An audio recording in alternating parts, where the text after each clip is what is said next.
Buenas noches, queridos amigos. Una vez más nos volvemos a juntar ya en un lugar natural, ya donde estábamos siempre. Con un poco de calor, no sé, pero por lo menos por aquí sí está haciendo calor. Vamos a empezar como siempre, como cada sábado y cada miércoles, como un día como hoy, vamos a empezarlo con una oración pequeña para empezar a trabajar. Pero antes, casi siempre, para no decir siempre, casi siempre hago un pequeño pensamiento, ¿no? Y estaba escuchando, Roger, caballero ilustre, ¿cómo estamos? Bendiciones, qué gusto verlo. Ya estamos en un sitio conocido por ustedes. Ya no hay la falta de cuadros en la pared que me decía alguien, o ¿cómo se llama? El estar en un lugar diferente, extraño y con correr, ¿no? Lo único así de malo, les aviso de que lo de la boda de Andrea se canceló. El novio le dijo a Andrea: ¿qué prefieres? ¿La fiesta o un pandero nuevo? Y ella escogió el pandero. O sea, nos quedamos sin fiesta, sin pastel, sin nada, por culpa de un pandero. Pero bueno, ¿qué le vamos a hacer? La vida es así. Pero había un pensamiento, más o menos, estuve viendo algo, ¿no? Y una persona hablaba sobre que hay un avivamiento en algunos lugares, ¿no? Y que la gente está llegando a la iglesia. Pero el avivamiento no es de afuera hacia adentro, es de adentro hacia afuera. Porque cuando sucede de afuera hacia adentro, normalmente se disipa muy rápido. Y vienen por su pan con pescado, o llegan por su desayuno y sus huevitos con frijoles y queso, pero desaparecen muy rápidamente. En cambio, cuando es de adentro de la iglesia hacia afuera, ya la cosa es diferente, porque el avivamiento ha empezado por los miembros de la iglesia.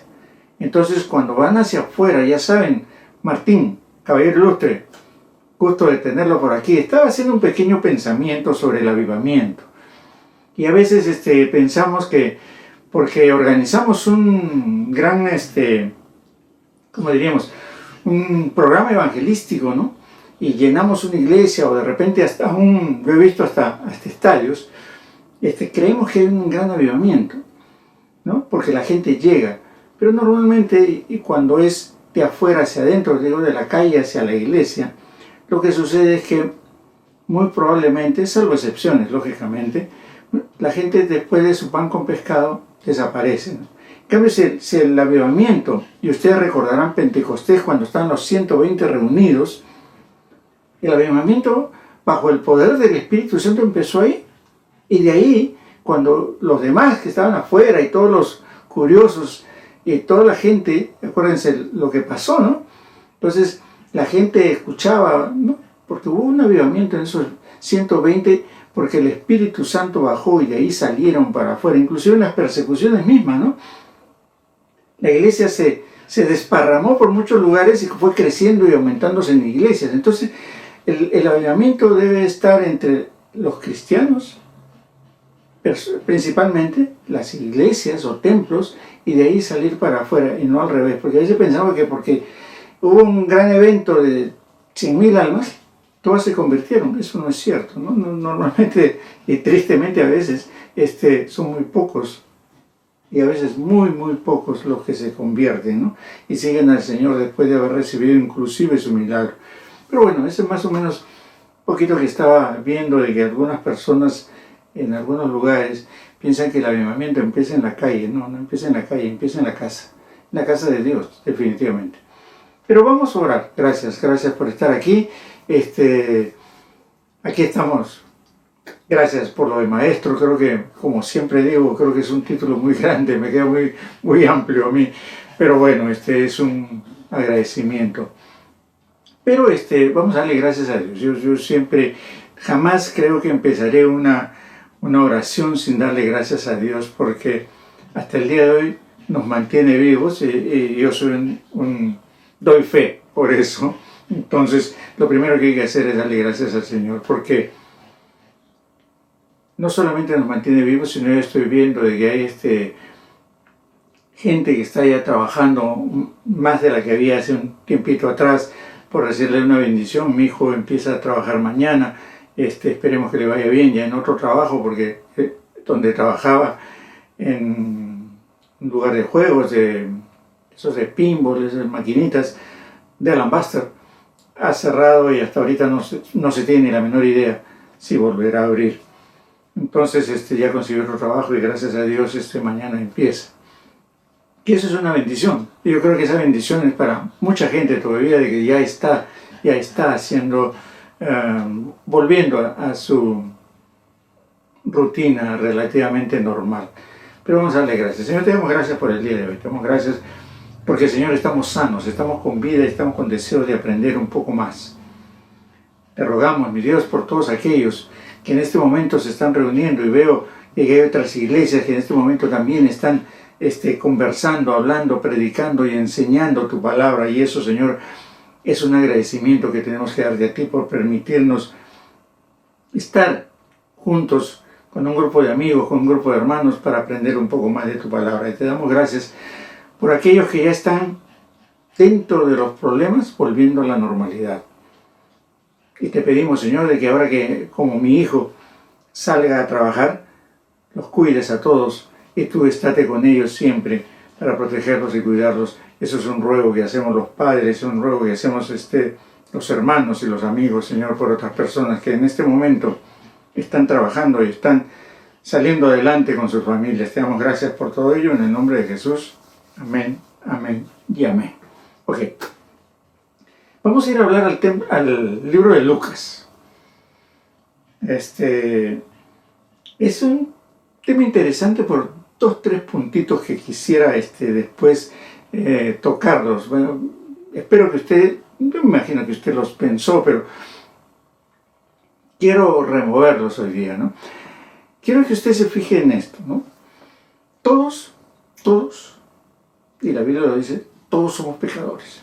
No hay ningún santo por ahí que aparezca iluminado por el Señor y le diga que tú eres el santo quizás el santo de la máscara de plata, pero más allá de eso, más santo no creo que exista, ¿no? Tal es así, imagínense, que en varias veces que hemos leído la Biblia en diferentes libros, buscaban a uno por el cual salvarían al pueblo, o inclusive, y fíjese, esto es más, en Apocalipsis dice que ya en el cielo no encontraron uno digno de abrir los rollos.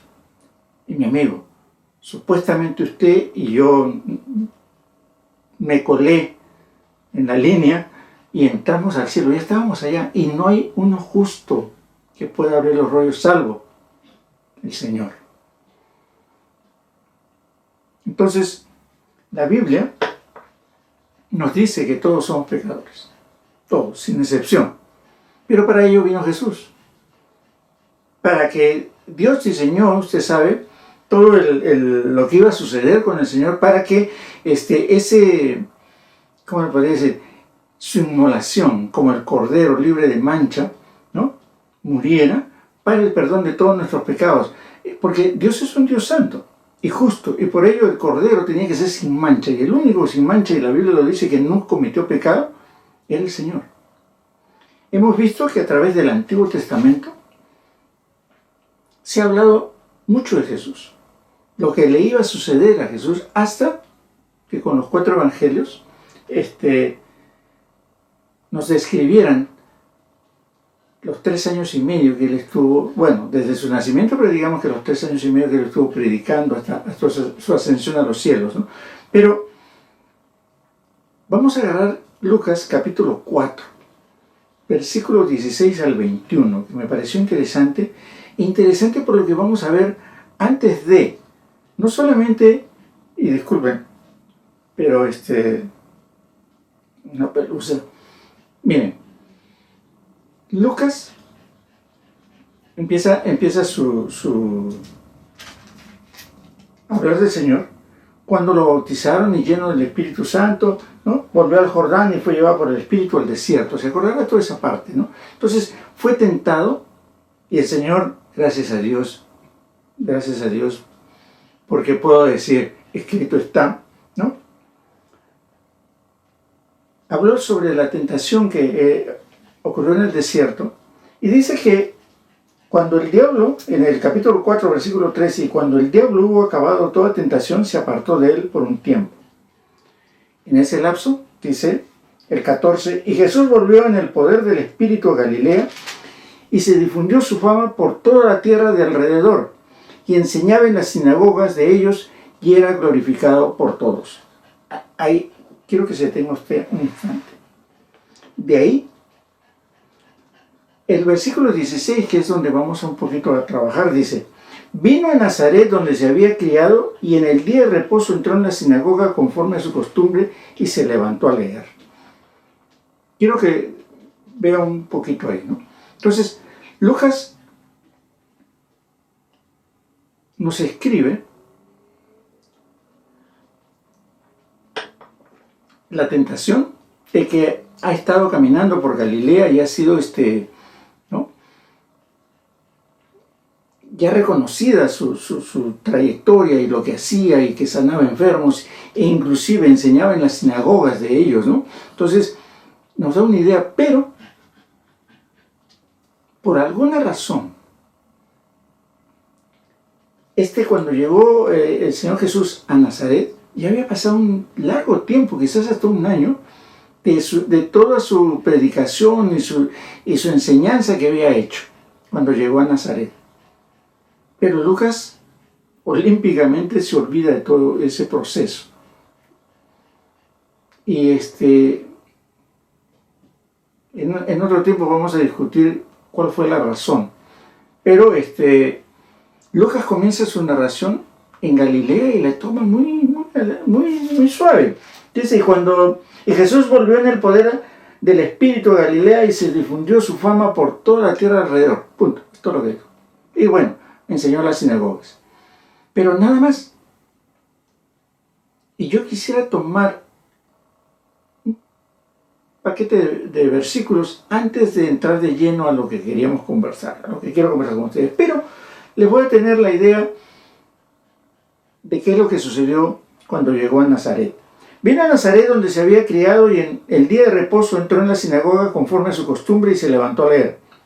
Se leyó el libro del profeta Isaías, y habiendo abierto el libro, halló el lugar donde estaba escrito: el Espíritu del Señor está sobre mí, por cuanto me ha ungido para dar buenas nuevas a los pobres, me ha enviado a sanar a los quebrantados de corazón, a pregonar libertad a los cautivos y vista a los ciegos, a poner en libertad a los oprimidos, a predicar el año agradable del Señor.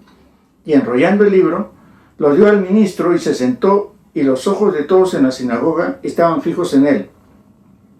Y comenzó a decirles: hoy se ha cumplido esta escritura delante de vosotros. Vamos a dejarlo ahí. Por un instante vamos a dejarlo ahí. Quiero que saltarme un poquito una cosa, o irme a otro lugar. Lucas no cuenta lo que sucedió en Caná. Y fue un milagro importante lo que sucedió, pero no lo cuenta. Hay alguna razón por la cual Lucas no entra en ese detalle, no entra a contar esa parte de la historia. Que normalmente, ustedes saben, los 4 evangelios algunas veces obvian algunas cosas, o disminuyen o aumentan la historia, llamémosla así, ¿no? Pero en este caso casi el milagro inicial de Jesús, principal de Jesús, y que realmente es el que empieza el ministerio del Señor, no lo cuentan. Y como les digo, después en un tema especial vamos a hablar cuál fue la verdadera razón. Pero recuerden que fue tentado, habló de que predicaba en las sinagogas y se saltó simple y llanamente a que regresó a Nazaret. Pero quiero que usted vea lo que sucede en este milagro. Usted, yo me imagino que debe saber qué sucedió en el versículo 2, en la boda de Caná, pero se lo voy a leer para refrescarle. Dice: al tercer día se hicieron unas bodas en Caná de Galilea, y estaba allí la madre de Jesús. Y fueron también invitados a las bodas Jesús y sus discípulos. Y faltando el vino, La madre de Jesús le dijo, no tienen vino. Jesús le dijo, ¿qué tienes conmigo, mujer? Aún no ha venido mi hora. Su madre dijo a los que servían, haced todo lo que os dijere. Y estaban ahí 6 tinajas y ya usted sabe la historia. Entonces una pregunta, ¿no se ha puesto usted a pensar cuál había sido la razón por la cual la madre le dice, no tienen vino? Es como decirles, yo creo, no fue revelación, yo creo, haz algo, no tienen vino. Y todavía, más todavía, haced todo lo que os dijere. O sea, María sabía, la madre, sabía lo que podía hacer el Señor. O sea, no estaba, ¿cómo le diríamos? Asustada, preocupada. No, si era una invitada más, ¿no? Era una invitada, o sea, no era de que alguien de la familia, no, dice que le invitaron a una boda. Y estaba allí la madre de Jesús, ¿no? Entonces, la madre de Jesús sabía lo que podía hacer el Señor, creo yo. Porque le dice, no tienen vino. O sea, cuando usted en un lugar, en una fiesta, en una reunión, oye, faltó tal cosa, es como para decir, bueno, haz algo, ¿no? En la compra, faltó pollo, salte corriendo, hay que ir al pollo loco, para que tráete algo, Kentucky Fried Chicken, que no estaría mal. Si alguien quiere ir, yo estoy todavía en mi casa. Pero algo así, ¿no? O sea, no tienen vino. Mira, no tienen vino, se les acaba. Ahora, estas fiestas normalmente duraban una semana, como en algunos países nuestros todavía. En mi país, en áreas de la sierra, cuando se casan, no, es una semana completa y no, llegan con cajones, no llegan con una docenita. Pero la fiesta era de una semana normalmente, en esos tiempos. Ahora, le dicen, ¿no? O sea, María sabía que Jesús podía solucionar el problema, porque Jesús todavía le dice, ¿qué tiene? O sea, ¿por qué me dices eso? Si todavía realmente la labor que yo debo de hacer todavía no ha llegado a esa hora. Pero era su madre, ¿no? Entonces, y todavía encima, no solamente le dice, no tienen vino, sino encima le dice a todos los sirvientes, oye, lo que el Señor les diga, hagan eso. O sea, acá Jesús va a solucionarla, y como toda buena mamá y todo buen hijo, hacer caso. Entonces, ¿usted se puso a pensar alguna vez eso? Que María sabía lo que podía hacer el Señor. Por eso le da las órdenes a los sirvientes que hagan. Y ustedes ya saben la historia, ¿no? Pero me pareció interesante también la razón por la cual Lucas no lo cuenta, no menciona eso. Juan sí lo menciona y casi detalladamente, ¿no? Llenar estas tinajas de agua y las llenaron hasta arriba, entonces sacad ahora y llevarlo al maestresala. Ahora, ustedes saben de que, y eso es donde yo quisiera dejar como una idea, un pensamiento.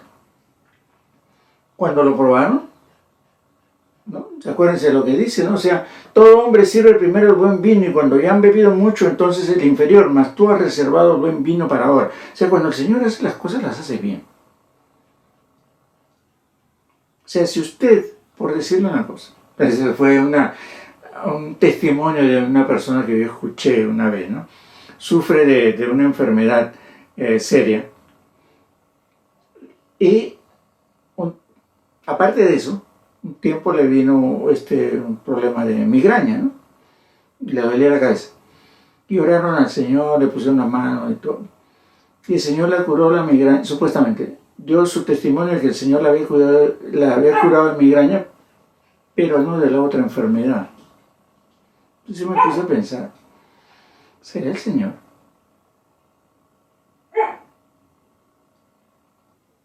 Aquí en este caso hace el milagro completo, no hace un vino cualquiera, hace un muy buen vino. Y yo creo que cuando el Señor actúa hace las cosas bien.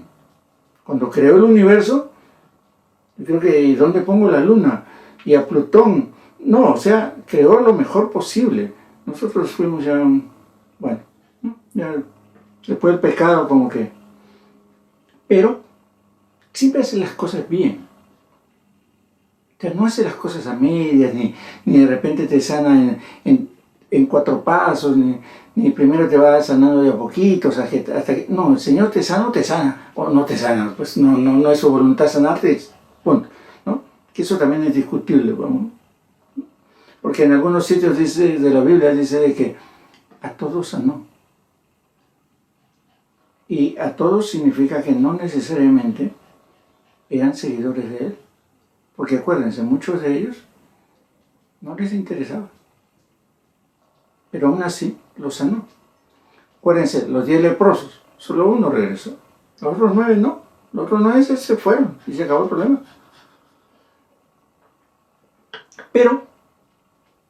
Pero, como les digo, Dios hace las cosas bien. Y yo creo que no las hace en pasos. Las hace ya. Si usted necesita sanidad, lo sana. En su voluntad. ¿No? Pero bueno, vamos a seguir. Ahora sí vamos a retomar un poquito ya nuestro tema de Lucas 4:16. ¿No? Porque lo otro que no lo dice Lucas es un punto importante que debe dejarnos pensar. Primeramente, ¿qué es lo que... ¿Por qué no lo escribe? Que es algo muy importante, es un punto muy importante, un milagro muy importante, que es el que empezó realmente su ministerio. Y ¿cuál era la relación familiar? ¿Y cómo era la relación? No, nunca le preocupó desde que 10 años de Jesús hasta los 29. O sea, ¿qué sucedió en ese interín? Inclusive con esto, la mamá de María, ¿qué habrá vivido en todos esos años con Jesús? Para que le diga, todo lo que les diga, ustedes hagan. Se los dejo de tarea, búsquenlo un poquito. Pero bueno, era un día de reposo. Relativamente era un día de reposo porque fueron a la sinagoga, ¿no?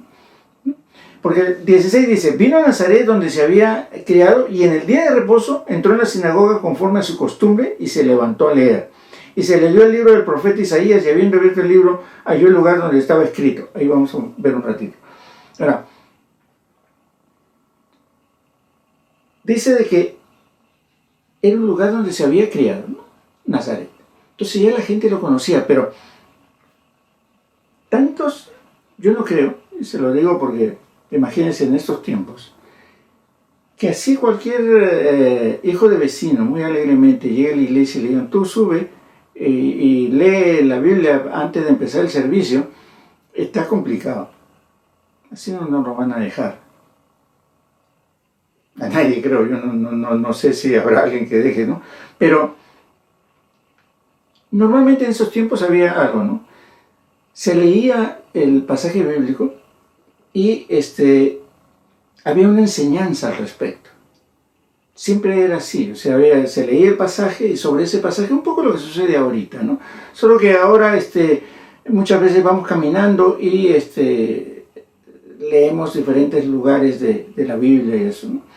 Pero en esos tiempos se leía el pasaje, una persona explicaba ese pasaje, explicaba lo que había leído, ¿no? Entonces, eso no era la excepción. Inclusive, algunos historiadores dicen de que ya estaba establecido el libro y la parte que se iba a leer para cada lugar, tiempo de la reunión en la sinagoga, ¿no? Entonces ya en algunos lugares, no en todos, estaba establecido qué se iba a leer, quién lo iba a leer, ¿no? Y el que iba a dar la clase, llamémoslo así, o la explicación o la interpretación de eso, ¿no? Entonces, en el versículo 15 nos da una idea de cuál es la razón por la cual le dieron a leer a Jesús.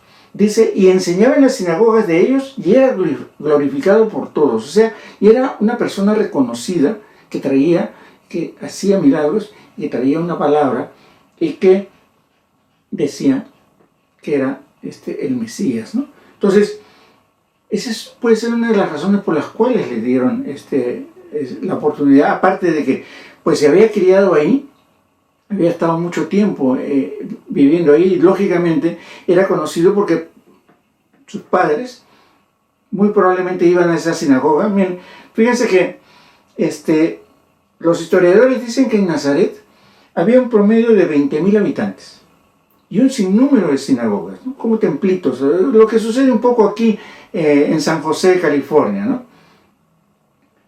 Somos ya millones, pero de cristianos somos mucho menos. Pero hay un montón de templos y en cada templo pues podemos hablar de 100, 200, 300, 500 personas en promedio, ¿no?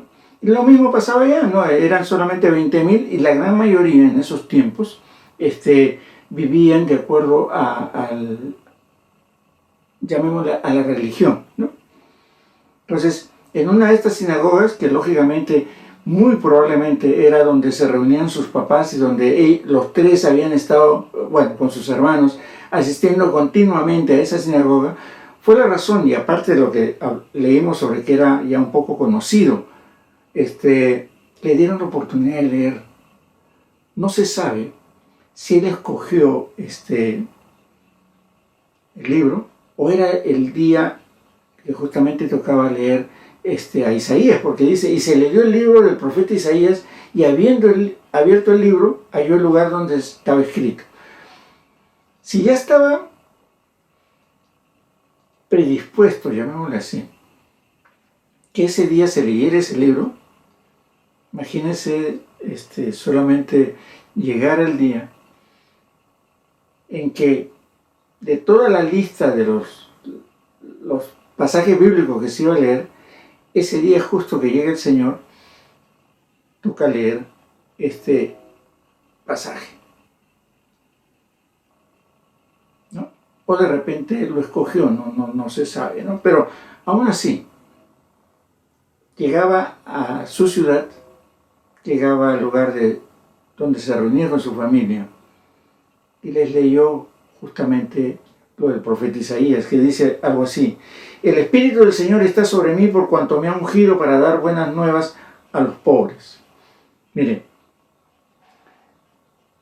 a veces, vamos a dividirlo esto mejor en dos partes.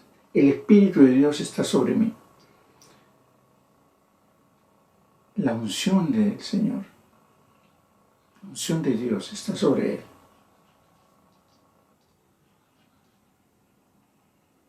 O sea, porque dice, el Espíritu del Señor está sobre mí. El Espíritu Santo estaba en él y lo había ungido para dar buenas nuevas a los pobres. Ahora, a veces creemos que los pobres son aquellos que no tenemos empleo, que estamos viviendo del desempleo, que no tenemos trabajo, que no tenemos que comer, que no podemos ir a ningún sitio y que pues no hay ropa, o sea, estamos en la miseria. Y no es cierto. Un pobre, acuérdense de los pobres de espíritu, son aquellos que no tienen nada, pero son aquellos que no tienen esperanza, son aquellos que están desahuciados de toda, ¿cómo le podríamos decir? De todo tipo de vida. ¿No? Lucy Barajas, qué gusto de que estés por aquí, bendiciones. Estamos hablando un poquito sobre Lucas capítulo 4, que el Espíritu del Señor está sobre mí por cuanto me ha ungido para dar buenas nuevas a los pobres. ¿No? Entonces, ¿por qué somos pobres? No es el que simplemente no tiene dinero, no tiene una posición económica solvente. Es todo lo contrario muchas veces, ¿no? A veces puede tener mucho dinero, pero puede ser espiritualmente un mendigo. Un hombre, hemos visto, y nuestra sociedad nos ha mostrado, a gente muy relativamente exitosa en el mundo, que a la larga, en el tiempo, han sufrido suicidios, sobredosis, porque su pobreza espiritual es tan grande que nada puede suplir ese algo que da Dios. Entonces, por eso habla de que buenas nuevas a los pobres, a todos aquellos que no tienen esperanza, a todos aquellos que el mañana no interesa, a todos aquellos que después de esta vida no tienen ni la menor idea de lo que va a suceder, y aquellos que están realmente separados de todo aquello que puede significar un mejor mañana. Y el mejor mañana no necesariamente es que usted tenga un mejor carro, o un mejor trabajo, o una chequera muy grande, muy amplia, de puros de 500, y no pesos, sino dólares. La cosa es de que usted y yo podemos ser pobres porque realmente no tenemos absolutamente nada espiritual que llene ese deseo de llenar el corazón de algo, llamémosle así. Y somos pobres. Muchas veces no nos damos cuenta. ¿Por qué? Porque el ambiente, especialmente a los de afuera, es similar para todo el mundo. Por eso los fines de semana las cantinas se llenan, porque la gente quiere llenar esa pobreza, ese vacío que existe, ¿no? Llenarlo con algo. Porque no tiene una esperanza de un tiempo y de una vida mejor. Por eso también al principio les hablaba de los avivamientos, porque muchas veces esa gente que necesita algo cree que con llegar a la iglesia, 3 Padres Nuestros, 2 Ave Marías solucionaron el problema y regresan a su vida, pero siguen siendo pobres. ¿Por qué? Porque no encontraron ese algo que va a llenar su vida. Por eso, de rodillas, caminan kilómetros, intentando. Rubén, caballero ilustre, bendiciones, gusto de tenerlo por aquí. Estamos hablando de un poquito de las buenas nuevas a los pobres. Muchas veces queremos llenar, o creemos que vamos a llenar, yendo de rodillas y caminando así kilómetros, arrastrándonos y con todas las rodillas sangrantes, llegar hasta un templo y levantar las manos ante un Cristo que está crucificado en una estatua, creyendo que eso va a solucionar nuestros problemas. Pero al día siguiente, que ya las heridas sanaron, el problema sigue estando allí. ¿Por qué? Porque seguimos siendo pobres. Porque el Espíritu Santo no ha quitado esa pobreza en nuestro corazón, porque la palabra de Dios no ha llenado ese sentimiento, porque simple y llanamente lo que íbamos a dejar o intentar dejar fue el sentimiento de culpa, pero creyendo que por decirlo ya se solucionó el problema y regresamos. Pero seguimos igual. Seguimos siendo pobres. Me ha enviado a sanar a los quebrantados de corazón, a los que están sufriendo, a los que en este momento la pandemia los tiene presos en una cama.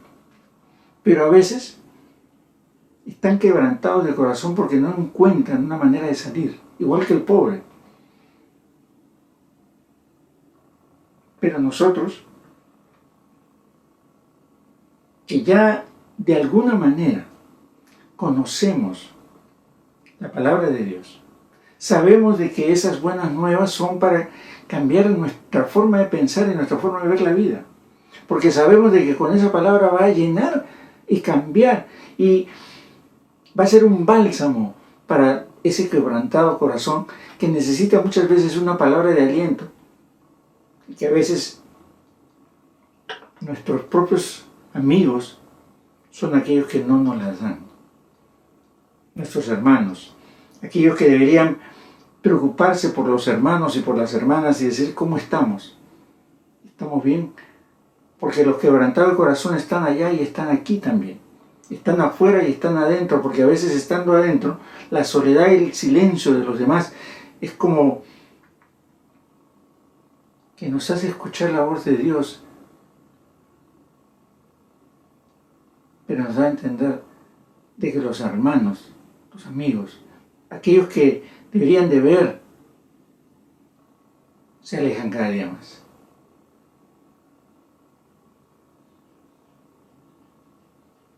Porque a veces los quebrantados abundan más que los que aman los unos a los otros. Es fácil decir amar los unos a los otros.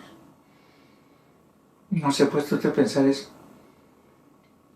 Yo escuchaba hace un tiempo y a veces yo me sorprendo y digo, porque hablamos mucho del amor mutuo, el amor el uno por el otro, y digo, Dios mío, ¿dónde están mis amigos? No los veo, porque veo que el fulano no se habla con mengano, que si te saludo es porque, bueno, pasé, porque no pude evitarlo, y digo, ¿dónde está el amor por los unos por los otros? Te hablo porque tengo que, porque ya estoy aquí, no puedo evitarte, no puedo darte la vuelta, pero el amor los unos por los otros es complicado. A veces uno dice, bueno, avísenme dónde para ir y matricularme ahí. A pregonar libertad a los cautivos. ¿Cuántos estamos presos todavía? Yo siempre les digo, usted tiene los suyos, yo tengo mis demonios.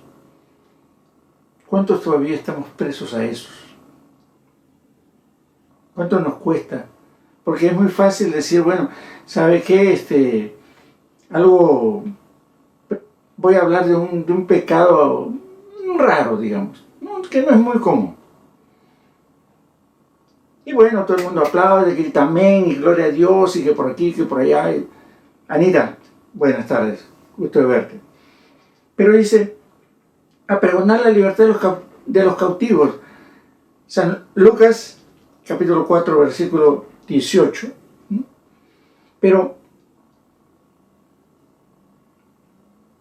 gritamos de que somos muy libres, pero creemos, cuando nos predican a veces de un pecado X, de un pecado Y, buenas tardes también, buenas tardes para ti, bendiciones, y que todos estén bien por tu casa. Entonces,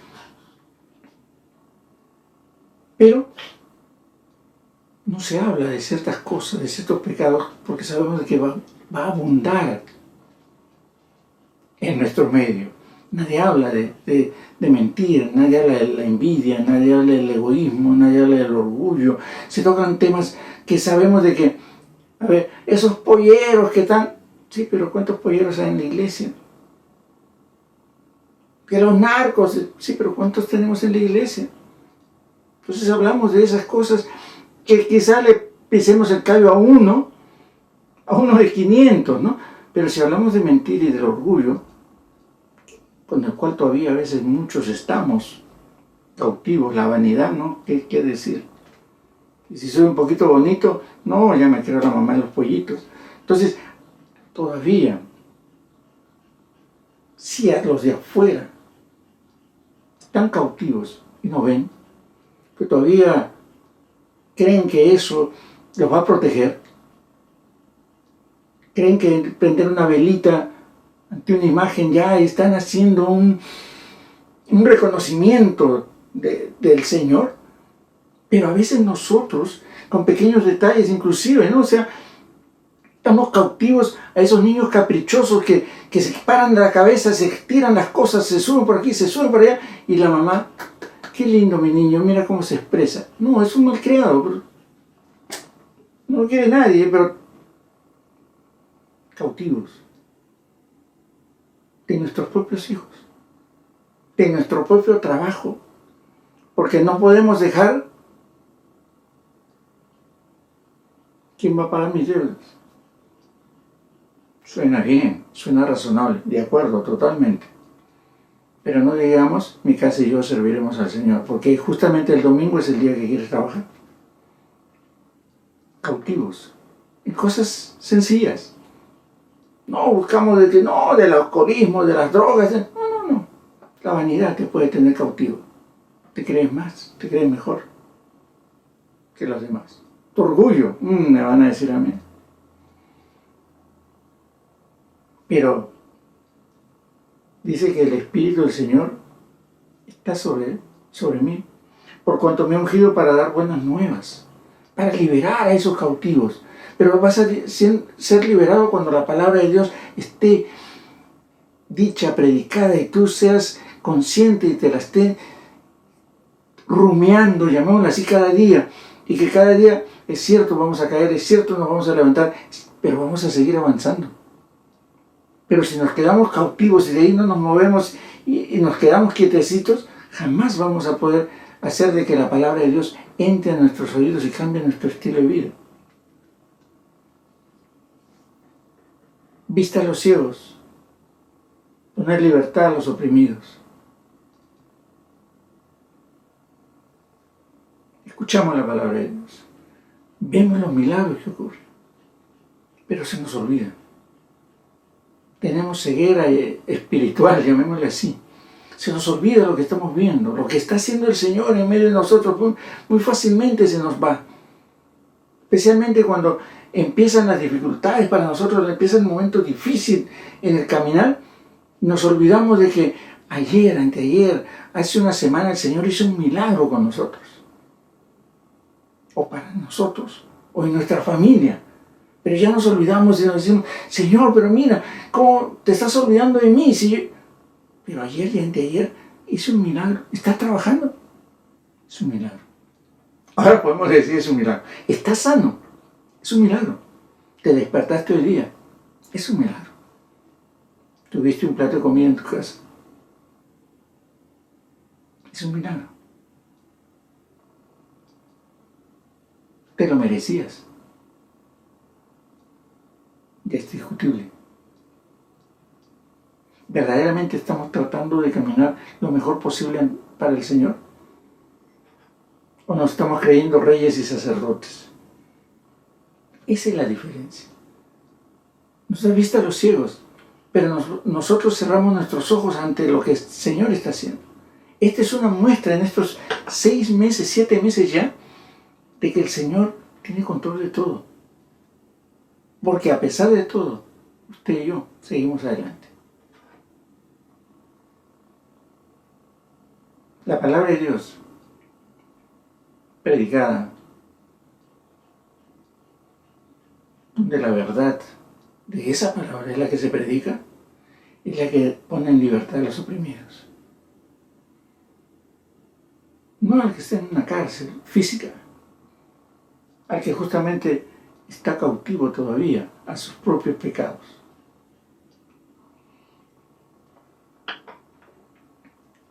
Pero ¿estamos dispuestos a ser libertados o no? ¿Está usted dispuesto a que realmente, ¿cómo le diría?, podamos salir adelante, salir afuera, predicar la palabra y no tener el miedo de decir soy cristiano? Porque a veces ahora usamos el teléfono justamente para evitar de que nos vean con la Biblia. Mucha gente. Ve a los jóvenes, ya casi no caminan con una Biblia. Son raros. Son especímenes en extinción. Porque ya no quieren decir soy cristiano. Probablemente su comportamiento sea bueno, probablemente sí, pero ya no hay ese caminar con la palabra de Dios. Ya como que hay que guardarla. No, yo la tengo en tablet, yo la tengo en mi teléfono y de aquí veo. Pero antes nos gritaban aleluya porque nos veían por todos lados con nuestra Biblia. Bueno, no por todos lados, pero digamos nos veían más con la Biblia. En cambio ahora, ya tiene que ponerse un letrerito, soy cristiano, para que alguien lo reconozca. Nos burlamos de los testigos. Pero usted sale a la puerta de su casa y reconoce un testigo a 2 cuadras. Ese hombre está con su Biblia. Esa señora con su bolsita, ahí tiene la Biblia y sus 20 folletos, 30 libritos y su Biblia en la mano. Ya lo reconoce. En cambio nosotros no. Y la pregunta es, ¿ellos tienen la verdad o la tenemos nosotros? Parece que a veces la tuviesen ellos, la verdad, porque ellos son los que promocionan más a Jesús que nosotros. ¿Cómo vamos a poner nosotros, que nos encomienda el Señor predicar y llevar la palabra, libertad a los cautivos, si todavía estamos cautivos de nuestro miedo a decir somos cristianos? No todos, no todos. No, eso sería mentira, no todos, ¿no? Pero un gran porcentaje sí. A veces, cuando hablamos de las buenas nuevas a los pobres, no queremos ser siervos. Nos insulta esa palabra. Queremos tener éxito. Por eso compran esos libros de sea usted un líder exitoso. Por eso les decía hace unos días, ¿usted cree que a Dios le interesa que usted sea un líder exitoso? ¿O quiere el Señor que usted sea un líder en la palabra de Dios y con la palabra de Dios? Porque ser exitoso significa usted va a ser exitoso. O sea, usted lo van a encumbrar, ¿no? Pero ser un líder de la palabra de Dios, lo que pasaba aquí. Y enseñaba en las sinagogas de ellos y era glorificado por todos. Él no iba a buscar que lo reconocieran. Porque fíjese lo que dice el versículo 22. Y todos daban buen testimonio de él y estaban maravillados de las palabras de gracia que salían de su boca y decían, ¿no es este el hijo de José? O sea, eso es lo que lo hace a usted exitoso. Que fulano, sutano y mengano digan de nosotros, o de usted o de mí, que habla la palabra de Dios. Que mira la gracia que tiene. Esa es la parte que me falta a mí, tengo que pelearla. Pero lo que habla, lo que dice, sus milagros y todo. Oye, pero ¿este no es hijo de José y de María? Pero todos se maravillaban por sus palabras. Y eso debe suceder. Esa es la parte interesante si usted es líder. Que lo que usted diga y usted enseñe, la gente diga, amén. No amén porque somos amigos. Amén porque lo que usted está diciendo está pregonando la libertad a los cautivos, dando vista a los ciegos, poniendo libertad a los oprimidos. Porque el Señor nos mandó a predicar la palabra de Dios y también es predicar las buenas nuevas. ¿Y cuáles son las buenas nuevas? Que si usted se arrepiente, el Señor lo perdona y su nombre está escrito en el libro de la vida y que usted se convertirá una vez más en discípulo del Señor y pregonero de su palabra.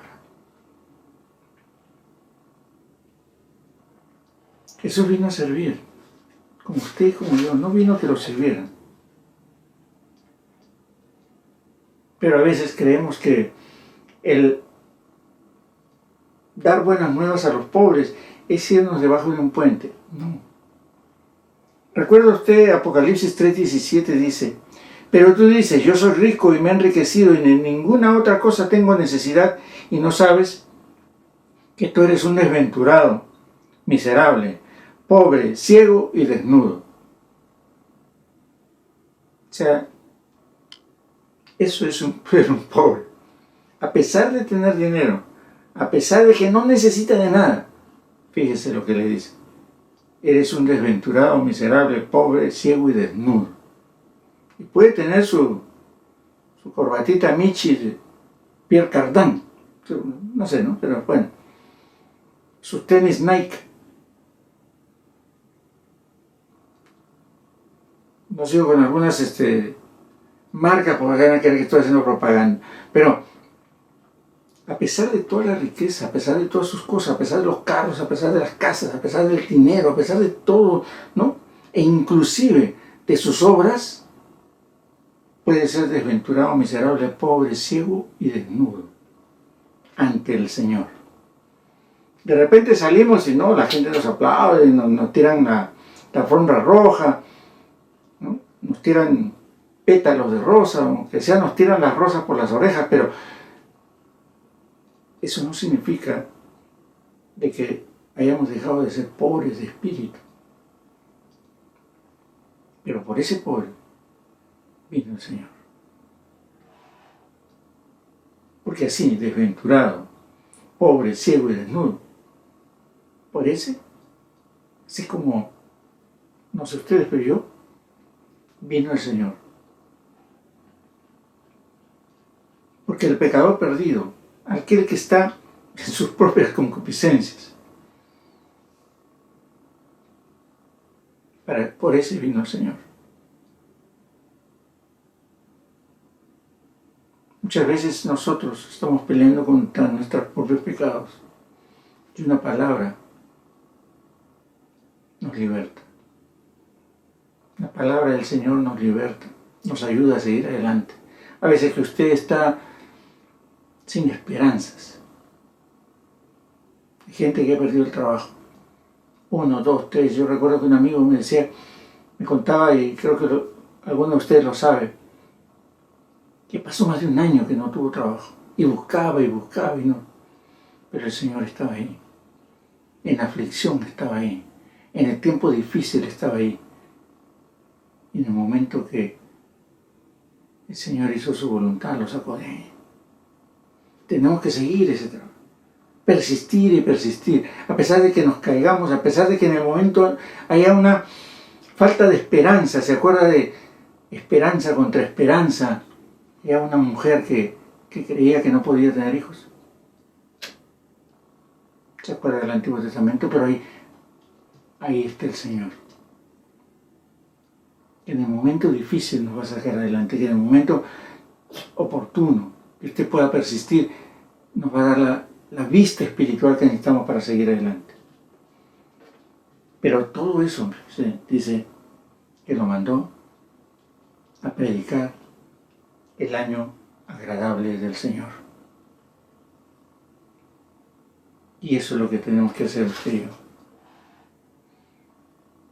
Porque por todos aquellos también tenemos que llevarle las buenas nuevas a los pobres, a los quebrantados, a los ciegos y a los cautivos.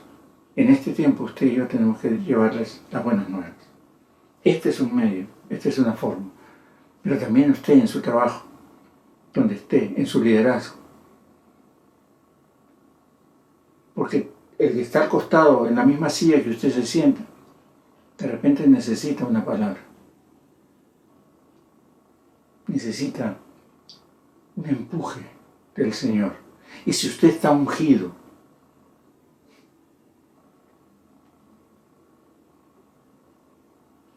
para dar las buenas nuevas, tiene la obligación de darlas. No es simplemente, bueno, de repente, yo no, que lo dé el líder, no, que lo dé fulano, no, usted, porque a usted y a mí nos llamó para que juntos hagamos discípulos que sigan al Señor. Y Él irá añadiendo a la iglesia los que van a ser salvos. No usted ni yo. No es programas para ver cómo hacemos para que vengan y llenemos la iglesia. Eso lo va a hacer el Señor. Acuérdese, y ese día se convirtieron como 3,000. Y el Señor iba añadiendo todos los que iban a ser salvos. O sea, no es por lo que usted predica muy bien, es porque el Señor le ha placido de que esa gente, por la palabra de Dios, venga a la iglesia.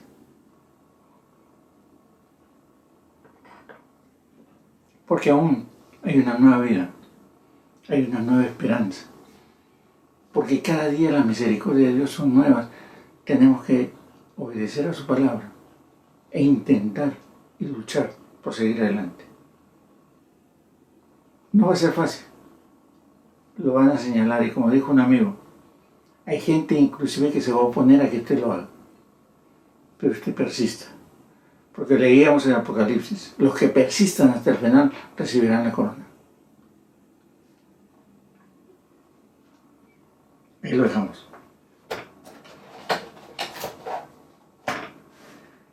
Gracias por estar aquí. Gracias por acompañarnos. Una oración igual.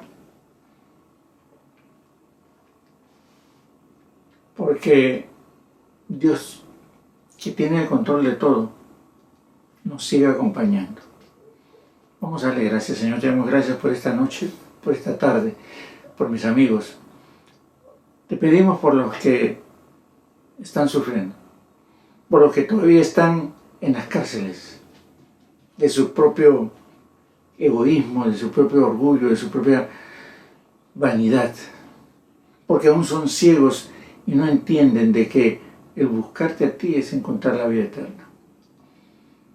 Úngenos, Señor, por medio de tu Espíritu Santo para poder llevar las buenas nuevas a todos aquellos que la necesitan. Nuestro trabajo será simplemente hablar tu palabra y tú, Señor, en tu misericordia, decidirás quiénes llegarán a nuestra iglesia, a tus pies, y les darás el perdón de sus pecados y su nombre estará escrito en el libro de la vida. Pero ese eres tú.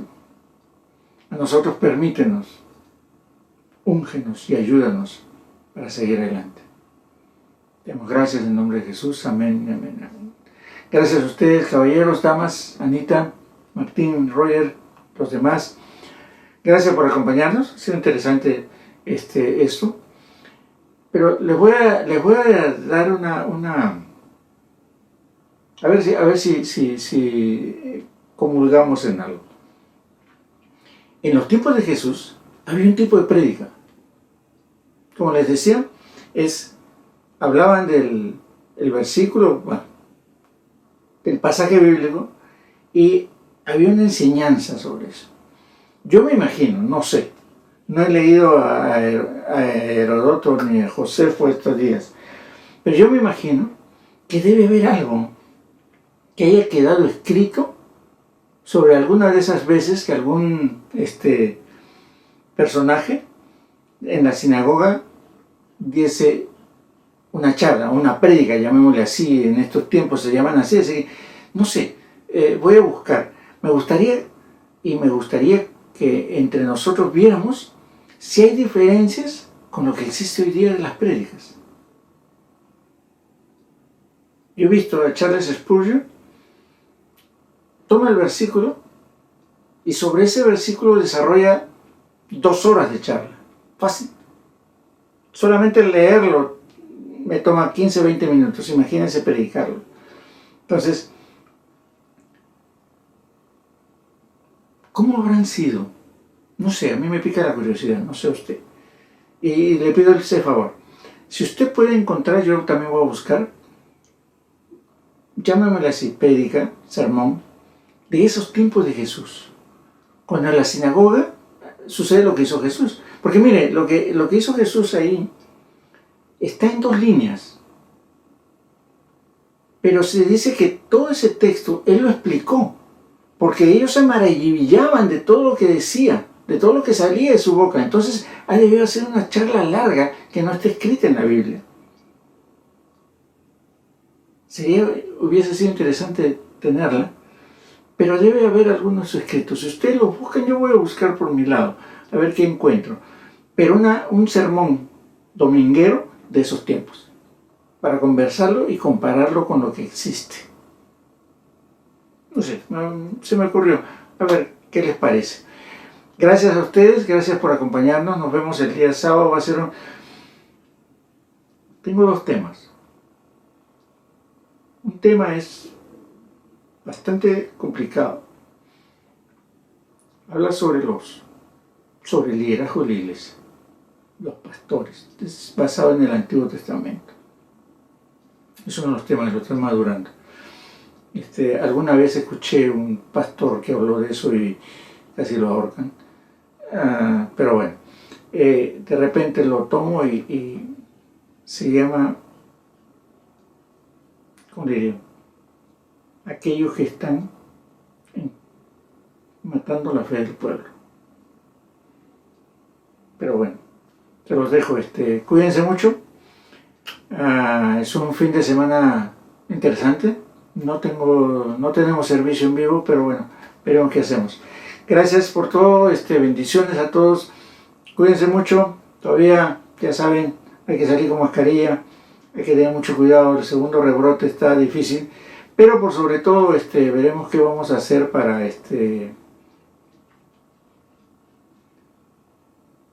gracias por las bendiciones, las necesitamos, cosas tan difíciles por acá, pero bueno, bendiciones, nos vemos el día sábado, si Dios quiere, todas las 7 de la noche, va a ser un día también ocupado, pero les prometo que va a estar tranquilo como de costumbre. Cuídense mucho, que estén bien por casa, saludos a todos y nos vemos el sábado.